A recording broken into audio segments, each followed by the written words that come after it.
Ai, es nezinu, vai priecāties vai noskumt, bet sirds man būs tik bailīgi. Tu vari būt laimīga, ka netraucēti brīvi tu savām jūtām seko. Mīlēt var. 14. gadsimta Lietuvā iztēlotā Vaidelotes stāsta centrā ir karaļa vienīgā meita Mirdza, kuru viņas tēvs vēlas izprecināt karavadonim Laimonam. Taču viņa sirds jau pieder Mirdzas audzinātājai, svētnīcas un tās kalpoņu Vaidelošu sargātājai Asjai, kurai savā amatā laicīga mīlestība ir liekta. Abu spēcīgo sieviešu tēlus Valmieras teātrī atveido Inese Puģa un Māra Mennika. Kamdēļ ar viņiem bija būt, kas stājās starp mani un starp Laimonu? Nevienam ar mani nebija žēlastības, kādēļ man žēlotu? Ar apziņu it kā ir tā sajūta, jā, tas ir 14. gadsimts, kur tik daudz aizliegumu, kur tu nedrīksti mīlēt, ko tu gribi, kur tev ir jākalpo varbūt ne pēc tavas izvēles, svētnīcā, dievam vai kā. Bet tā pašā laikā ir sajūta tomēr, ka tas nebūtu nav tas tālais laiks. Man ļoti vispār ir mīļa Aspazija un Aspazijas teksti, viņas doma tīrība, plūdums, man ārkārtīgi patīk, ārkārtīgi. 1894. gadā tapusī Vaidelote ir Aspazijas pirmā un slavenākā luga, kas jauno dramaturģi strauji uznesa popularitātes virsotnē.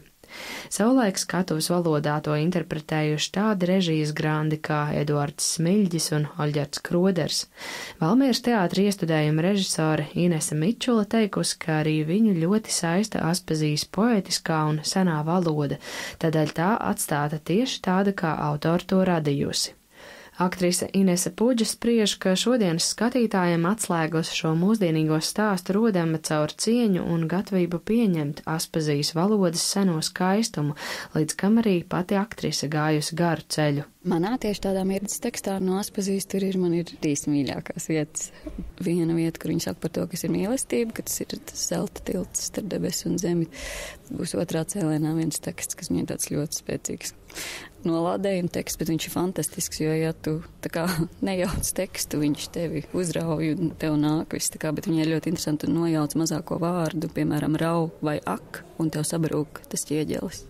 Dod Dievs, lai nesabrūk, bet tur ir tā, un tev var izkrist vesels gabals pēkšņā ārā. Jo man parasti teksti salīdzinoši iet viegli galvā, bet te bija grūti.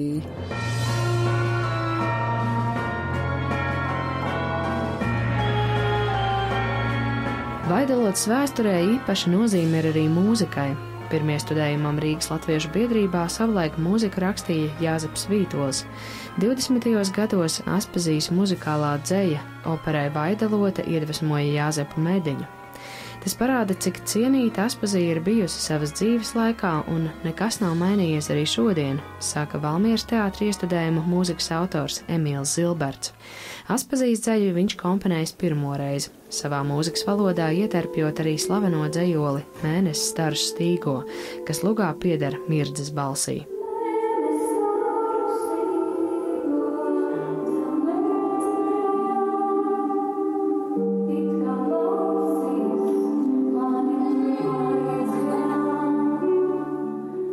Tas ir mans skatījums, un Dārziņam tolaik bija tāds, un Vītolam savādāks, un tagad mums 21. gadsimtā mans skatījums ir tāds. Kaut gan es mēģināju tā īpaši no tādas klasiskas, gan instrumentācijas ziņā, tur ir simfoniskais orķestris, gan arī tajā visā mūzikas valodā neaiziet prom no tādām klasiskām pamatlietām.